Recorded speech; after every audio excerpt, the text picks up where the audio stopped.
Hello दोस्तों, स्वागत है आप सभी एक बार फिर से। मैं आपके साथ अंजू उपस्थित हूँ, आपके साथ महाबली वीरापासी अमर कहानी के साथ। तो फ्रेंड्स, हमारे यूट्यूब चैनल को सब्सक्राइब करें और दोस्तों में शेयर करें और लाइक को सब्सक्राइब जरूर करें। तो फ्रेंड्स, सन 11 नवंबर 1835 में महाबली वीरापासी का जन्म हुआ। तो हमारे रायबरेली जनपद की पावन धरती पर उनका जन्म हुआ। तो वो बीरा गोविंदपुर के 4 किलोमीटर और उत्तर पूर्वी की दिशा में सराय दिगौसा के मूल निवासी थे।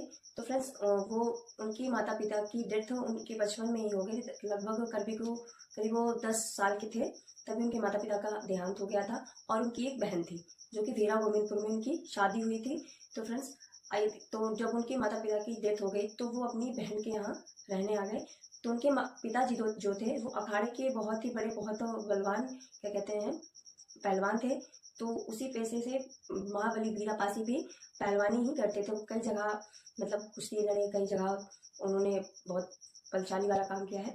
और फिर उन्होंने जब अपनी बहन के यहाँ रहने आए तो वहाँ पे राणा बेनी माधव जी की सेना जा रही थी। तो जब उन्होंने राणा बेनी माधव जी की सेना को देखा तो उनके अंदर भी उत्साह उठा कि मैं भी इनके मतलब सेना में शामिल हूँ और उनकी सेना में जाऊँ। तो उन्होंने जाके उनके सेनापति से उन्होंने बोला कि मुझे भी आपकी सेना में शामिल होना है। तो उन्होंने पहले तो देखा उनको और देखे उनकी शरीर और बल को देख के उन्होंने बोला कि मतलब मन में ही बोले कि ठीक है, लेकिन उन्होंने सामने से उनको मना कर दिया। तो फिर वो सीधा जाके राणा बेनी माधव जी के दरबार पहुंच गए। तो राणा बेनी माधव जी ने उनको मना कर दिया। उनसे उन्होंने विनती की कि हाँ, मुझे आपकी सेना में शामिल होना है। तो उन्होंने उनको एकदम से मना कर दिया कि बोला कि आप इस सेना में शामिल होने के लायक नहीं है। तो उन्होंने बोला नहीं। फिर से उन्होंने विनती की, उनसे रिक्वेस्ट की कि नहीं, हमें शामिल ही होना है। तो उन्होंने बोला चलो ठीक है, मैं आपके सामने एक प्रस्ताव रखता हूँ। अगर आप उस प्रस्ताव को जीत गए या फिर उसमें आप खरे उतरे तो फिर मैं आपको अपनी सेना में शामिल कर लूँगा। तो उन्होंने बोला ठीक है, आपका जो प्रस्ताव होगा मुझे वो मंजूर है।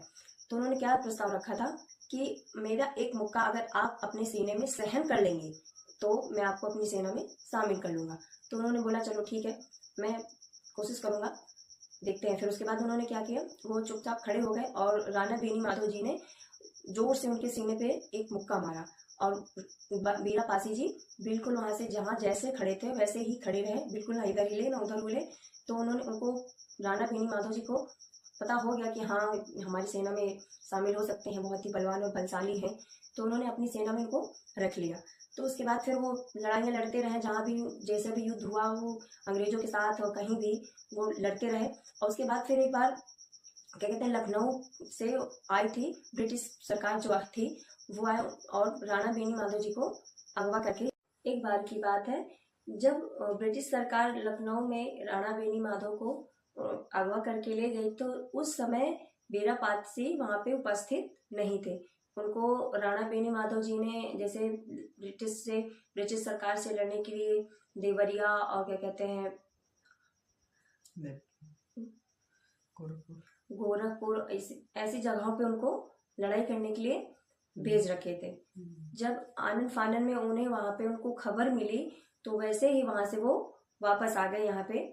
तो यहाँ पे जो जितनी भी सेना थी, जो भी सैनिक थे, वो राणा बेनी माधव को छुड़ाने के लिए जाने के लिए कोई राजी नहीं था। तो वहां पे एक बीरा रखा जाता है, तो जो खाने के लिए कोई राजी नहीं था। तो उस बीरा को जैसे ही मतलब वहां से वीरापासी जी आए तो उन्होंने देखा, जब तो वो आनन फानन आए और जैसे ही देखा कि कोई खा नहीं रहा, कोई जाने के लिए राजी नहीं है, तो उन्होंने बोला मैं जाऊंगा। तो उन्होंने जल्दी से बीरा उठा के खा लिया। एक वही बलशाली और पहलवान महाबली वीरापासी जी ने, तभी से उनका नाम वीरापासी रखा गया था।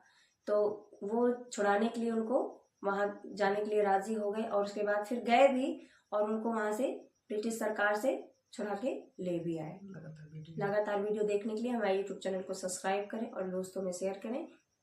मिलते हैं एक अगले नेक्स्ट